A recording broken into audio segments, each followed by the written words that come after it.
What's up, YouTube? Megaflare Deals is here with the deck profile on Noble Knights for this upcoming format, or this format in general. Basically, this is a deck I've been playing around with, and it's a pretty good deck, especially with the Merlin Fusion engine in there. It just makes it where the deck is more explosive, and it gives it the speed it needs to compete. But like, other than that, right before we get started, like and subscribe for more content, and we can begin. So basically, I'm just gonna give you a brief explanation and my choices on why I ran certain cards at certain ratios. So starting off the deck, I have the three Madrots and the three Merlins. Basically, you're essentially running six Madrots because Merlin is Lone Fire Blossom, and Madrot essentially allows you to be able to special summon your boards from your deck. And boards is essentially a tin can for equip spells, which makes it really good. Being able to just equip your monster with like 3 or 4 equip spells just makes it where your monsters are like basically unbeatable. Then you have the one normal monster and Noble Knight Artorias. The only reason you run him is because of Brilliant Fusion. Because of Brilliant Fusion, you can send Lazuli and him to summon Seraphimite, and Lazuli lets you add him back to your hand. So it's just a cheeky combo, as well as it gives you more fodder for the two Noble Knights of Gawain and the two Noble Knights of Brothers. So adding him back to your hand usually makes it where these cards are never dead.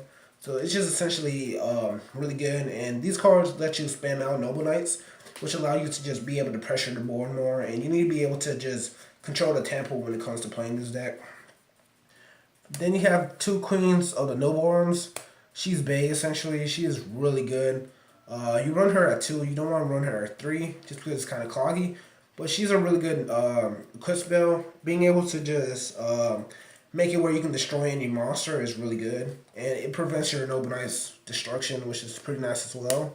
One Lady of the Lake, for she is a tuner, so she lets you go into the Ignoble Knight Synchro. And then the one Lazuli for your Brilliant Fusion. Then for hand traps, I ran 2 Ghost Ogres and 2 Effect Veilers. Since this deck run a lot of quick spells, it has a problem where you can't really run that many traps because the field spells essentially clog the spell and trap zone. But with these hand traps, they allow you to disrupt your opponent, which is always good. And you can always replace Ghost Ogre with Maxi, but since my local is crawling with a lot of Pendulum players, Ghost Ogre is like really good. And it's just, I enjoy running 2 Ghost Ogres just to disrupt my opponent. So that's basically the monster lineup, which is 22. For the spell lineup, it consists of 3 Brilliant Fusions. Basically, it's your power play. The one Foolish Burial lets you send any of your Noble Knight cards. Sometimes you need your Noble Arm to get your plays out, so being able to Foolish back the Queen of Noble Arms just to have Noble Knight cards is always strong. To 2 Noble Arms of Destiny, to 2 Noble Arms of Excalibur, the 1 Noble Arm of Caliburn, and the 1 Noble Arm Gallatin. I love this ratio the best. The reason you can run a low count of Noble Arms is with Brilliant Fusion and Foolish Burial. These can be Noble Arms because you can send the light one. You can send any of your light cards to the any of your light. You can send any of your lights off of Brilliant Fusion, which if you need a Noble Arm, you can send that. So you're essentially running 10 Noble Arms, or 12 if you include the Queen Noble Arms. So you always have the Noble Arms you need. So you can afford to run a low count of these. Then for like other spells, I have the 1 Raigeki, the 1 Twin Twister. These are my spell removal cards. The 1 Upstart and the 1 Rhoda. For consistency, not much to have to be explained right there. For the traps, this is the best part of my deck, I feel like. To stop your opponent from giving you kaijus, as well as stopping your opponent from being able to out your boards, you run the 3 copies of Rivalry.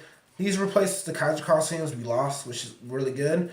And then the 1 Vanities as well. So like when you flip this up and you have an established board, your opponent cannot get over it in any way.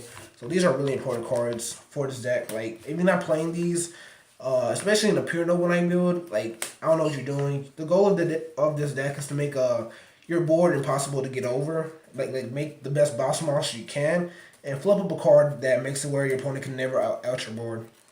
For the extra deck, you have the 1 Seraphimite for extra normal summons, the 1 Ignoble Knight Synchro, 2 of the rank 5 King Artorias, and 2 of the rank 4 King Artorias. They're really good. This one pops monsters and this one pops spells and traps. Then you have the Utopic Future. It comes up occasionally. The One Abyss Dweller, the Digest Emerald, Dyro for spot removal alongside the Castell, Utopia, especially with Rivalry. You can always drop the Utopia since all your monsters are warrior. So that's the reason I run the Prime. So like if you ever have to make Lightning and you have a Rivalry, it just makes it where your opponent can never out your board essentially. And then you have one Tyrus. This should be an Artifact Brindle. I don't have one, so if you have one, put the Artifact Brindle over it. But that is the deck, guys. I hope you guys enjoy. Like and subscribe for more content, and I'll see you guys next time. Peace, and make Flare Duelist is signing.